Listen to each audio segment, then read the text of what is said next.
Hey, I'd like to welcome you to another episode of Mission Matters. My name is Adam Torres, and if you'd like to apply to be a guest in the show, just head on over to missionmatters.com and click on Be Our Guest to Apply.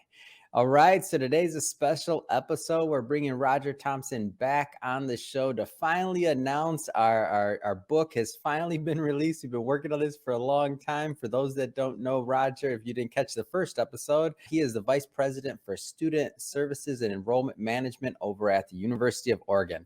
Roger, welcome back to the show. Hey, it's great to be back with you, Adam. Happy New Year. We're Oh, starting. happy New Year's and a great New Year it is. Nothing makes me happier than a new book to promote and having an author on the show. So I'm excited to have you back. We were saying the warm up. I'm like, man, it's like we're getting the band back together. I'm excited to hear a little bit more about what's going on in your year, plans for the future. Of course, we're going to do a deep dive into the book on this episode and talk more about your writing, but you already know the drill. We'll start this episode the way that we start them all, with our Mission Matters Minute. So, Roger, we at Mission Matters, we amplify stories for entrepreneurs, executives, and experts. That's our mission. Roger, what mission matters to you? Well, Adam, this is why I always enjoy being with you, because mission does matter.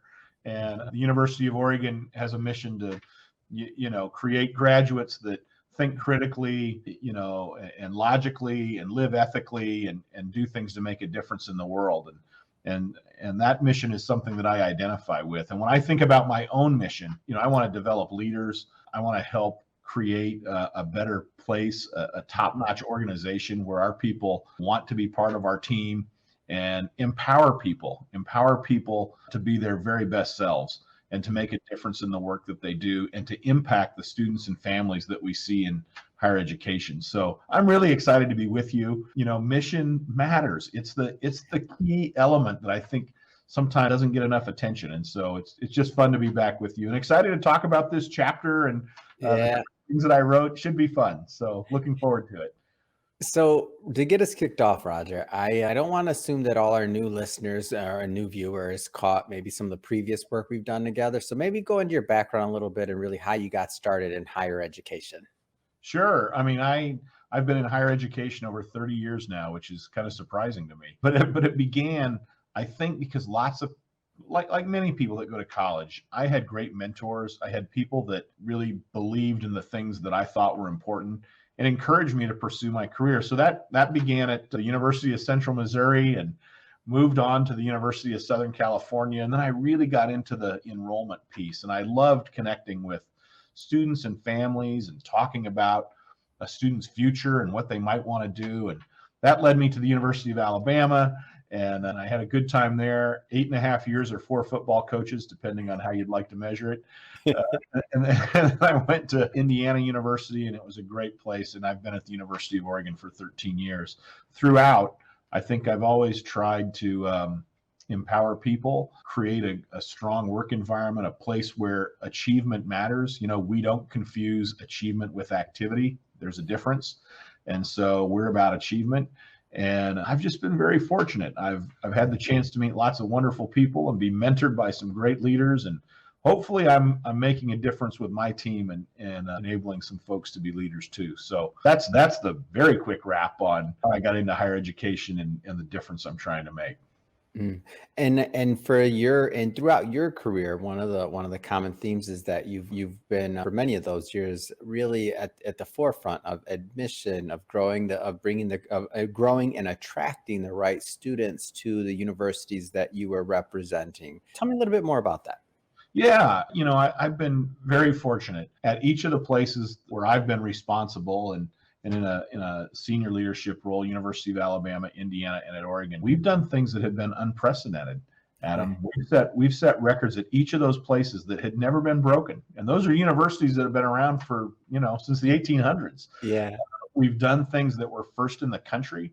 I'm really proud of that at all 3 of those places, we did things that had never been done before. So we've always been innovative, trailblazing. The tree, I have a lot of people that refer to it as the Thompson tree. I'm not sure I like that necessarily, but I've got a lot of people who've worked in our organization that have gone on to be vice presidents at other major universities. And so the work that our team has done, the way that we've kind of moved the organization forward, I think has been innovative. It's been unprecedented, trailblazing, and it's been a heck of a lot of fun.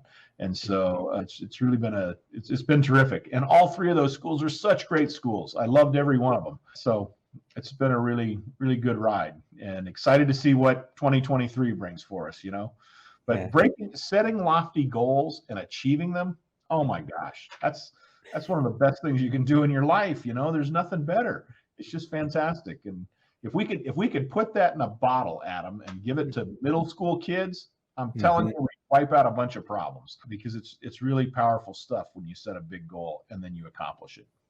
What's one of your, I mean, you've been, in a position of leading and managing large teams for a long time, specifically in the collegiate, atmosphere. What's one of the things that draws you to the collegiate atmospheres, and just kind of one of your favorite part about working with the faculty? Yeah, it's a great question. It gets back to the mission. I love the mission of higher education. We help young people dream and aspire and imagine a future that sometimes they can't even define. And that's a fantastic process to be involved in. And so that drew me.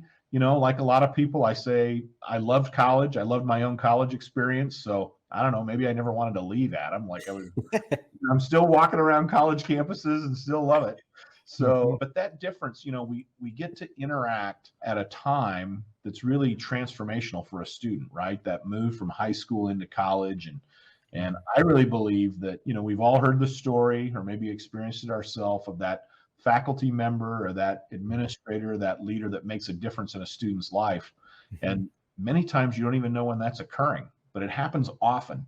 And that's what keeps you coming back. I'm really proud, a student that I worked with years ago, she's one of the best students that I ever worked with, one of the best. She's now the first female United States Senator from the state of Alabama. Katie, wow. She's married now, Katie Britt. She was Katie Boyd when I knew her. She was a university senior. She was amazing. She was such a talented woman. You could see it 20 years ago. And now she's a United States Senator. And I'm really, really proud of her, Adam. But it's those kinds of differences you can make that are really fun. Oh, I love it. It's a great story. And in preparing for this interview, I always get nostalgic when I get to talk to you, because I do associate you with some of my college memories, even though we didn't go to the same college. We have nothing to do with college, but it's because you're in that environment. So I feel like for anybody that, had the opportunity and the privilege to attend a university, that they probably have friends and other things that they keep in contact with. I was talking to a good buddy of mine, Adam Hengesbaugh, who he's now actually a podcast host on our network as well. But we met like a long time ago, and I told him about the interview we're doing, and we were reminiscing on college stories. So I feel like anytime you get to kind of have that feel, it's almost like a time machine. You get that shot of energy, that thing, you get that maybe permission to dream again, or to think about different things. And it's like when we were, doing our college thing, and we weren't looking forward to say, okay, like being a podcast host and doing this and doing that. Can't even think about what our quote unquote like career plans were at that time, right? Right. Yeah, you probably didn't major in podcast host. I don't even know if they had them back then. I don't know. I doubt they did. So, I mean, it's those kinds of experiences, right? That just, they make such a difference. And I like to think that's what I've done throughout my career. Yeah. And it gets back to, it's why I always enjoy being with you, Adam, because it gets back to, it's about the mission. It's about, what are you trying to do? What's the difference you're trying to make? And so that's been really rewarding throughout my career. So let's switch this up a bit. And Roger, you should not have told me about the Roger Thompson tree. That's immortalized. That's forever now in my mind, and it will be referenced. And now it will be throughout all interviews we ever do. I promise. Sorry, but that's immortalized now. But it wasn't already. But I want to jump around a bit here, and I want to talk. Let's dive into the book. So 3 components of strong leadership. So a lot of different. I mean, you have a wide breadth of experience. Of roles, of things you've done, and responsibilities. Why did you feel it was important to present this topic for our latest release? Yeah, thank you for asking. I think leadership's the core of what makes successful organizations, right? And as a sports fan, I always say, if you don't believe leadership matters, look at what happens when coaches are changed sometimes, Mm. right? A program can go from not being very successful to being highly successful in a year or two. Leadership matters. And so when I thought about this chapter, for me, I wanted to write about what are the components that make a good leader? What are the things that are important? And I talk in the chapter about, the best resource you have is your human resources. And I read this from Jack Welch, a former CEO of General Electric. He wrote in his book that nothing was more important than hiring. I read this probably 20 years ago. And when he was CEO at General Electric, a major company, Wow. he would interview mid-managers. People say, "What are you doing? You're the CEO." And he'd say, Okay. "I'm creating the culture. This is what makes a difference in the organization." And so some of those leadership topics, things I've thought about and studied over the years, that's what I wanted to convey in the book. And the idea that it's not just that leadership matters, it's how do you interact with your team? How do you build a team? How do you support a team? All those kinds of things are what I was trying to get across in the pages. And it really does matter. You won't accomplish anything if you don't have a good team and if you don't have good people with everybody rowing in the same direction, really clear on the purpose and how we're going to get things done. That's what makes a difference. And so that was kind of the goal of taking on sort of leadership as the topic, because I think it's the core of what makes successful organizations. Yeah. And one thing that I do like about what you wrote and how you presented it was that you added some, very actionable and core elements of what some things are that have made a difference in your leadership and leadership style, and really what it's taken for you to get where you're at and manage large organizations. And as you mentioned prior to, really trailblaze in the university environment at multiple universities over time and do things that be the first and do things that hadn't been done before. So I'm going to give the audience, I'll read just a couple of these, and just so everybody knows, we're not going to go into all of these, and that's intentional. Why? Because I still need you to buy the book. Okay. We're a publisher. All right. So this is still, we don't give it all away, but I'll give you some of it. So these are some of the things that Roger talked about in the chapter. So managing time, managing budgets, managing people, communicating clearly and concisely, operating with integrity, showing care and compassion, leading by example, delivering enthusiasm and inspiration, trusting your people. So I'm going to pick, one or two of these that I want to elaborate and kind of dig a little bit deeper in, that just stick with me. And the first one that I want to kind of delve a little bit deeper into, Roger, is really leading by example. Like what does that mean to you, and what has it meant in your career? Yeah, it's I think it's a really important component to building a high achieving team, right? And so for me as a leader, I always want our team, and I lead a pretty big team, 1,900 people, over a $200 million budget. And I want every one of our team members to know that I'm not going to ask them to do anything that I'm unwilling to do myself. Yeah. And so with leading by example, the first one that comes to mind, that I was speaking with a group earlier this week, and someone brought this up because I guess it was more impactful than I even thought. So we have an admissions team of recruiters that go out to high schools and meet with students and parents. And I decided one year that I was going to visit 150 high schools. Our team members that are paid to do this full time typically go to about 60 or 70. And I'm not really paid to be out visiting high schools. That's not my job. But I wanted us to be more engaged, to sort of up our game a little bit. And so I thought, well, I'm just going to try to double what the average person does. And I didn't say a whole lot about it. I just went and did it because I wanted to lead by that example, to say, I'm not going to ask you to do anything that I can't do. I'm a vice president. I'm really not paid to be doing this, but you're paid full time to do it. So if I can do 150, surely you can do more than 75. And I wanted that unfiltered from the people that I was meeting with. I'll tell you, it changed a culture in that area, because I think people realized that when I talked about we're going to work hard and we're going to play hard and we're going to achieve a lot, well, I was kind of doing that. Now, I'll tell you, Adam, sometimes this can get you in a little bit of trouble. I once had the bright idea that I would work our front desk and answer phones for an hour. Oh my gosh, was that a disaster? I didn't know half of what they were called. So Of course not. That's a skill. That's I got hard. out of business fast. But the principle of saying, I'm here to pitch in and do my part, Hmm. I think got conveyed. And I just think it's important for leaders to recognize that, a leader with no followers is just a guy taking a walk. And Yeah. so you've got to be able to create followers and an energy. And so leading by example is really important. Yeah. I believe.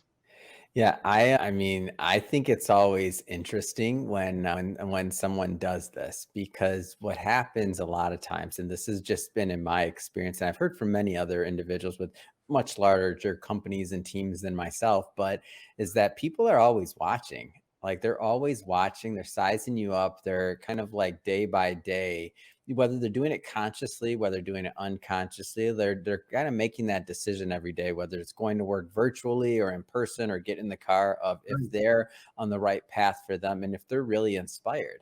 And I can remember maybe some large organizations I worked for, amazing people, amazing things, but at certain points in time, there were at certain intersections. I remember looking at maybe some of our senior leadership, great leaders, but I just looked at them and I was like, did I want to go on the same path? Could I see myself wanting to be in their shoes? Like, is that what I wanted? Is that what it looks like? And many of the times the leadership style just didn't match what I was looking for. But for leaders that lead by example, I feel like every day is a gut check. It's a gut check. Like you're out there you're in the trenches working, regardless of, like, I love your story about, or your example about Jack Welch, and even interviewing like mid-level managers for a company that huge, unheard of. Like it's not happening. Or like the Howard Schultz, like going into Starbucks when they were, in that decline way back when, and like seeing what the customers wanted and going to the front line. Like who does that, right? Right. That's exactly right. And I think it sets a tone for your organization. And of course, people watch. I'm the vice president. I'm the leader of the organization. What is he doing? What, does he just sit in his office and make decisions? Heck no. I'm out there trying to lead by example. And I think, part of that creates the participation, the feeling that everyone can contribute. I mean, how awful would it be if you didn't know what your role was, or you didn't know how you fit into the bigger picture? I think those are awful kinds of positions, right? Everybody wants to be part of something bigger.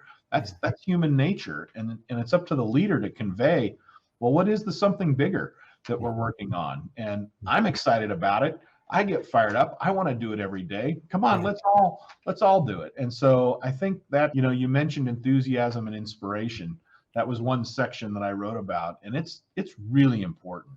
I mean, if you can't get fired up to go in and do your job as the leader, boy, nobody else is going to be excited. Yeah. So another one that I like, and we're gonna get a little bit more nuts and bolts on this one, but managing budgets. So Yeah. especially like you mentioned, big team, 1900 plus, 200 million plus budget. So let's talk to the small business owner for a little while here. And so maybe that would be earlier in your career, a little bit of a smaller budget, right? For whatever you were stewarding. Like how important are the budget, the mechanics, and like really the operation side of things, and how does that relate to leadership? Yeah, it's a great question. Great question, Adam. Budgets, in my mind, are the financial reflection of your priorities and values, right? I mean, if you don't spend money, if you just talk about it and you don't spend money on it, well, it must not be a priority or a value. So I think budgets are a reflection of what your priorities and values are, and whether the budget's a really big one or a small one. Here's the first tip I'd give to every business owner. I've yet to work for a university that thought they had enough money. Yeah. I haven't met one yet. And so every organization, I think, always believes they need more resources, right?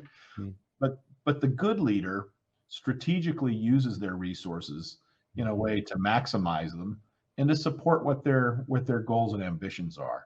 And so I'm 30 years of managing budgets. I've never been in deficit. Every year we balance. I always kid our budget people that for every nickel we receive, I want to spend a dime. Yeah.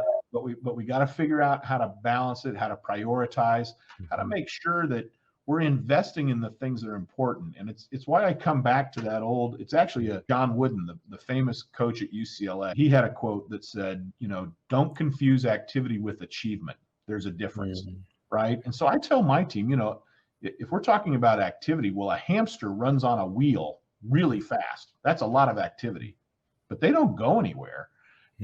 And so it's about achievement. And if you don't get your budget aligned to the things you wish to accomplish and achieve, you're not going to get there. And so to me, as I began this answer, it's really, it's the fiscal, manifestation, I guess, the way you demonstrate your priorities and your vision. So budgets are really important. And find ways to leverage, find ways to partner, find ways to take that dollar and extend it. We do that a lot in my organizations. Here's some federal money to help students. Well, how can we build on that to really impact them even more? And so it's one of the most important things a leader can do, because it demonstrates what's important to you, how you spend your money. So I want to jump around a bit here. So I want to spend some time also talking about what you're currently doing present day over at University of Oregon. So maybe tell us a little bit more about your role and some of your initiatives. Yeah, we've got some exciting things happening. So in 2021, we set a record for the largest, most diverse, most academically prepared freshman class in the history of the university. And they've been admitting freshman classes since 1876. So that was no small feat. But guess what? In 2022, we broke that record by over 700 students. So from an enrollment standpoint, I'm really proud of our team. And this year looks like we're already tracking well ahead of where 2022 was. So that's really exciting news.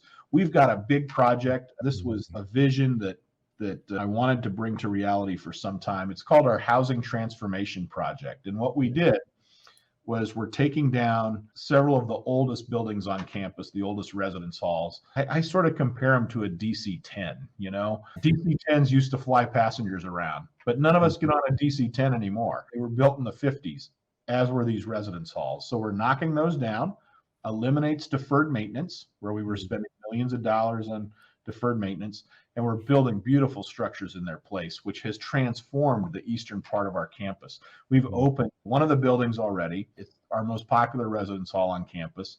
We took dining to a whole new level. We have what we call Pacific Northwest Marketplace in there. You can get Japanese food, Indian food, Italian food, vegan, vegetarian, what's the normal things you might find. And we opened a state-of-the-art student welcome center.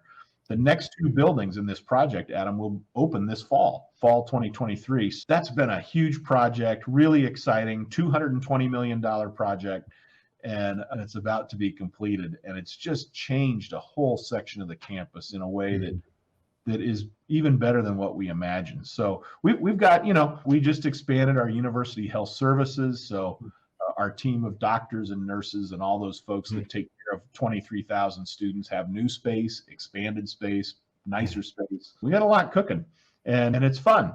We're making a difference, and you can see it in the way that our students and parents view the university every day. Wow.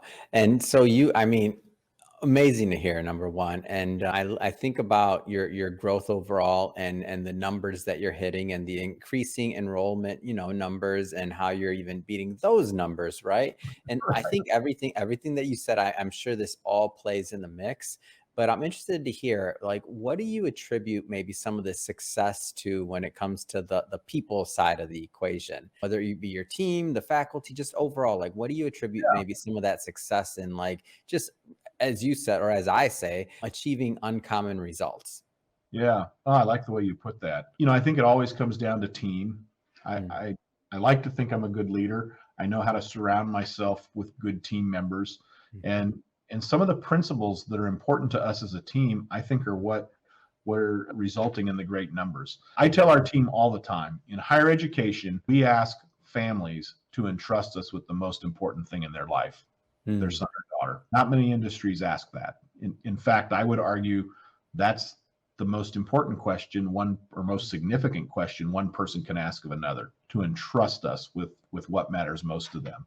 And if you start from that foundation, Adam, if you start from that base principle of this is the business that we're in, I think it changes the way you look at everything else. And I think it develops the interactions that make a difference for us, right? I probably shouldn't have said this. All these people are going to watch your show, and now they're going to know the secret sauce. But it really is. It's that human connection and understanding the important role that we play. And our team is fantastic. I had a colleague that I hired, one of our associate vice presidents, not long ago, and it's really funny because I said to her, I want you to come be part of our team, and I'm going to give you a blank canvas and all the paints and all the brushes, everything you need, and I want you to create a masterpiece. And she looked at me and she said, Roger, that's really empowering. And I said, yeah, you're talented. I want to support you and help you and enable you to do that. Long pause. And then she said to me, yeah, but you didn't ask for a painting. You asked for a masterpiece. I said, well, yeah, my expectations are high. But, I think we attract people that want to set big goals and achieve them. And so it's been, I'm really proud of our team, Adam. I can't tell you how proud I am of the leaders in our organization. And I think that's why so many of them get hired to be vice presidents at other major universities and go on to do wonderful things. And so, but yeah, we're kind of knocking it out of the park at the moment. Knock on wood. I hope it continues. I believe it will. And every time we speak, I learn something from you. Not just on leadership, but also on the phrasing. So I love this idea of the masterpiece and the painting and all I usually tell my team is, hey, just over deliver. I like your way of saying it. It's so much more friendly. It's better. It's like, oh man, I learned so much from hosting this show and I'm grateful. Well, just over deliver. Okay. Like that does not sound that good. Yeah, go to the masterpiece thing, Adam. It plays very well. I'm on it. Noted. And one of our producers, Jai, I know you're listening to this, so you're going to hear the masterpiece one now. Well, Roger, I just have to say, it has been great having you back on the show. I look forward to continuing to promote the recent release of the book that we created together. And really, it's getting great reviews, great praise. I know it's making a difference in the lives of our readers and listeners. So I thank you for, of course, being part of the book. And I just want to ask, what's next? What's next for you? What's next for the career? I know you got a lot on your horizon. Yeah, there's a lot going on.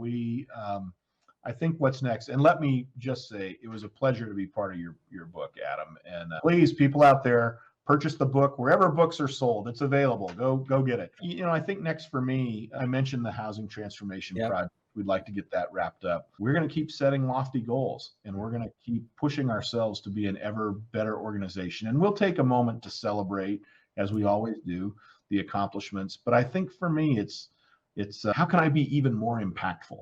How can I take the areas that are my responsibility? We're cutting edge. We're doing things unprecedented. How can I take that and just be more impactful in new and different ways? And that's kind of the goal for me in 2023. And I'm excited to see what that looks like. I don't entirely know, but I know we've got a good team and we'll continue to make a difference. And thank you so much for having me on. It's always great to see you too, Adam. Well, thank you. And if somebody is watching this and listening to this and they want to learn more and just to follow your journey and what's going on at the university, what's the best way for them to do that?